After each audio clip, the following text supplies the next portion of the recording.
Curhatan ibu korban gempa Cianjur, kepala anaknya terluka parah namun ditolak rumah sakit.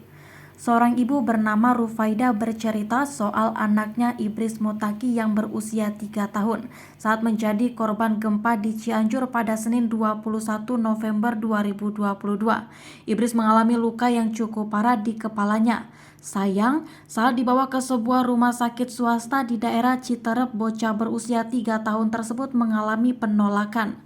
Kepada Tribun Jakarta, Rufaida menceritakan kronologi awal penolakan tersebut dapat terjadi. Rufaida bercerita saat gempa Cianjur terjadi, ia dan suaminya sedang berada di Jakarta.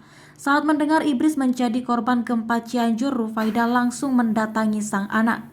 Ibris kala itu ternyata sedang mendapatkan pertolongan pertama di RSUD Sayang Cianjur. Saya dan suami di Jakarta, anak dan abah saya di Cianjur, ucap Rufaida kepada Tribun Jakarta pada Jumat 25 November 2022. Saat saya mendengar anak jadi korban, saya langsung ke Cianjur. Anak saya sudah ditangani, sudah dijahit dan diperban di RSUD Sayang Cianjur. Imbuhnya, Rufaida lantas berniat untuk membawa sang anak menjalani perawatan yang lebih memadai ke daerah Citerep. Saat di sana saya tanya, anak saya sudah ditangani kepalanya. Kemudian apakah aman 3-4 jam perjalanan menuju Citerep? Kata dokter RSUD aman. Kata Rufaida. Yang saya pikirkan, saya minta rujukan ke Vaskes 1. Walau pertolongan pertama sudah dilakukan, hanya saja kami ingin adanya tindakan lanjutan, semisal ronsen dan CT scan, karena ini kepala dan ini anak kecil. Imbuhnya, di tengah perjalanan jahitan kepala Ibris yang belum kering mendadak mengeluarkan darah. Baju balita tersebut menjadi basah karena darah. Sebelum membawa ke rumah sakit yang besar, Rufaida mendatangi sebuah klinik di Citerep dan meminta surat rujukan. Dari pihak klinik, Rufaida dirujuk ke sebuah rumah sakit swasta yang lokasinya tak jauh. Lalu setibanya di rumah sakit swasta tersebut, luka yang ada di kepala Ibris dibersihkan dan diperban kembali.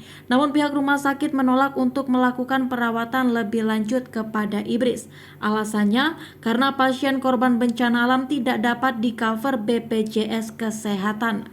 Kami dilayani, ditangani, diperban ulang dan dirapikan, juga dibersihkan. Namun untuk tindak lanjut perawatan kami ditolak dengan alasan korban bencana tidak di-cover BPJS, ucap Rufaida. Dari situ kami pulang. Di rumah sakit tersebut tidak ditolak mentah-mentah tapi tetap dilayani. Jadi memang yang ditolak untuk tindakan lanjutnya seperti di CT scan, ronsen, dan lain-lain. Yang kami harapkan proses selanjutnya karena kami sendiri tidak tahu kalau anak seperti ini harus gimana tindakannya. Tapi dapat jawaban seperti itu kalau korban bencana tidak bisa di-cover BPJS, imbuhnya. Karena sudah malam, Rufaida akhirnya memutuskan membawa Ibris untuk pulang ke rumah. Keesokan paginya Rufaida kembali menghubungi Vaskes 1 Klinik Insani Citerep. Dari pihak klinik lalu merujuk Rufaida ke RSUD Ciawi. Berbeda dengan di rumah sakit swasta, di RSUD Ciawi Ibris dilayani dengan sangat baik. Ya, di sana kami dilayani, pelayanannya tanpa ada penolakan, kata Rufaida. Masih dalam perawatan di RSUD Ciawi, kini kondisi Ibris belum stabil. Balita laki-laki tersebut kini bahkan terpaksa mendapatkan transfusi darah karena kadar hemoglobinnya rendah. Kami masih menunggu hasil ronsen dan CT scan. Kondisi Ibris naik turun. Qadarullah hari ini HB-nya rendah dan sedang proses transfusi darah.